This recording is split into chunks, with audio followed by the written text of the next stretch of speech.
Well, I cracked another code. So this computer is running my backing tracks for the live session that we tour with. This is running the lights, and this is going to be the MIDI controller to control a drum rack inside of Ableton up here, right?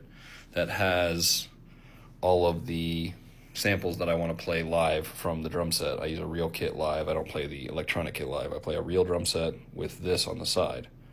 But here's the kicker, is this pad has MIDI soft through. And so for those of you that know what MIDI through, MIDI in and out, MIDI through, MIDI soft through means that it will, at least as far as I'm aware, everything will come through, meaning any MIDI signal that I send to this device from Ableton, right, through either the USB port or the MIDI in, is going to go in this device and then back out the MIDI port, right?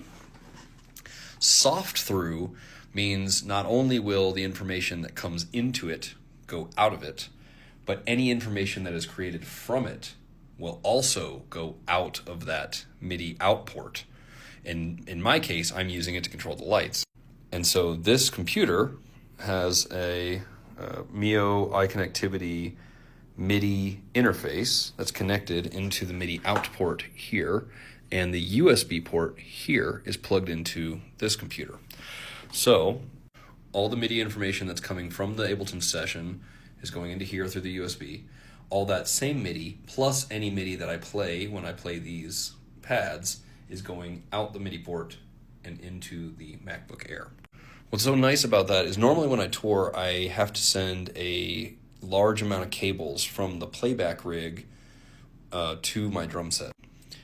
There's 4 cables usually, so it's a headphone cable that goes from the playback to me so I can hear what's going on and the click track and everything like that. There's also an Ethernet cable because I plug in this computer hardlined Ethernet into our network switch so that I can control not only the lights that are on the stage, but the house lights automated, right? So I'm controlling all of that from an Ethernet cable. So there's a headphone cable, an Ethernet cable. There's a USB cable, so a 50-foot long USB cable that I have to just have my controller. So it's a MIDI controller, it's just a basic MIDI controller that I bind to play, stop, next track, stuff like that, to be able to control the dual Mac Minis that are sitting in the rack off stage without having to pull up a laptop and remote in or do something else.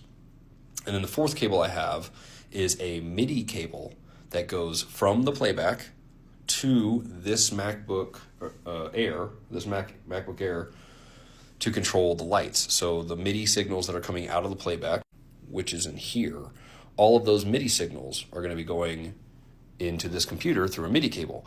But now I can just run one USB cable, and that will control this thing, that will control this thing, and theoretically, I might even be able to plug in a different kind of MIDI controller into this box here and use the MIDI in on the back. And now one 50-foot USB cable takes care of 3 cables in my snake, and now it's just going to be an Ethernet cable, a headphone cable, and a USB cable. You don't care, but for me, it's awesome. I'm really excited about it. If you're doing playback or automated lights or anything like this, come hang out. I got a group, domusicfulltime.com. It's just a bunch of us hanging out talking about gear and what we're doing. But see you there.